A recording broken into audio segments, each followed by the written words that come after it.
আল্লাহর কাছে কেঁদে কেঁদে বলেছিলাম, আল্লাহ কোন অপরাধ করি নাই, এই বাংলাদেশের মানুষের জন্য, এদেশের স্বাধীনতার সার্বভৌমত্বের জন্য কাজ করার শপথ দিয়েছি।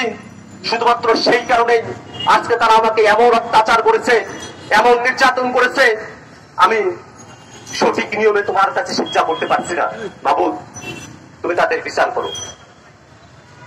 আমরা জানি, আমরা যারা বিশ্বাসী, জীবনের দুইটা পার্ট তাদের কাছে।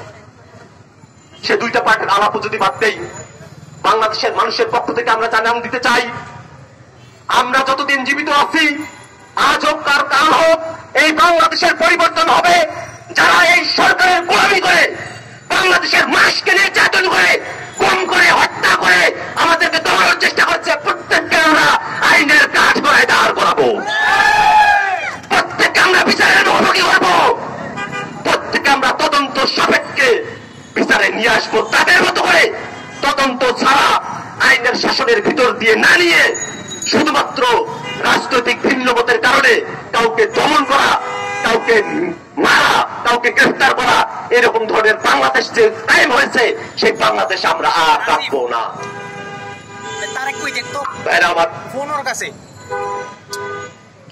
বাংলাদেশে একটা বড় জনগোষ্ঠী আছে যাদের ব্যাপারে ঘৃণা উৎপাদন করা হয়েছে সময় সময়। শুধুমাত্র দাড়ি রাখা, টাকনুর উপরে প্যান্ট পরা, এই জিনিসগুলোকে এক্সট্রিমিজমের সিম্বল হিসেবে ঢাকা শহরের গলিতে গুলিতে পোস্টারিং করা হয়েছে।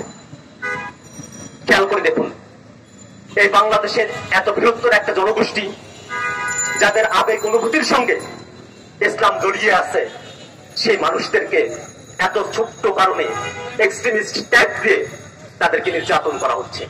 আমরা বলতে চাই, এই নির্যাতনের সঙ্গে, এই নিপীড়নের সঙ্গে বাংলাদেশের আপামর মানুষের কোন জনসমর্থন নেই।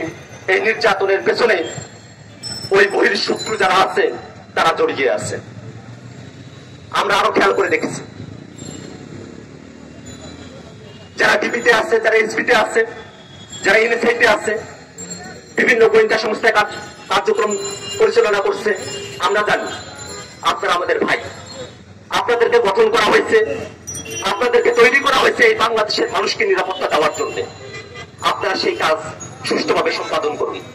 কিন্তু কোন রাজনৈতিক দল বা কোন গোষ্ঠী, সেটা স্বদেশী হোক আর বিদেশি হোক, সেই গোষ্ঠীর খপ্পরে করে বাংলাদেশের মানুষের জীবনকে আপনারা দুর্বিষহ করবেন না। আমরা বিশ্বাস রাখি, সামনের বাংলাদেশে এমন এক বাংলাদেশ হবে, যেই বাংলাদেশে এই যে গুম খুনের ঘটনাগুলো ঘটছে, সেই ঘটনাগুলোকে পাঠ্যসূচিতে নিয়ে আসা হবে।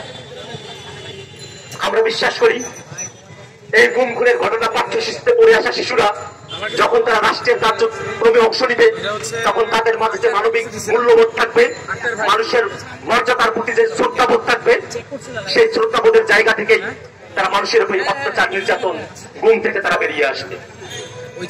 আমরা আজকের এই সমাবেশে আপনারা যারা উপস্থিত হয়েছেন, আমাদের বক্তব্য যারা শুনেছেন, এবং আরো দীর্ঘ সময় আমাদের এই বক্তব্য চলবে, আরো অনেকেই আছেন তাদের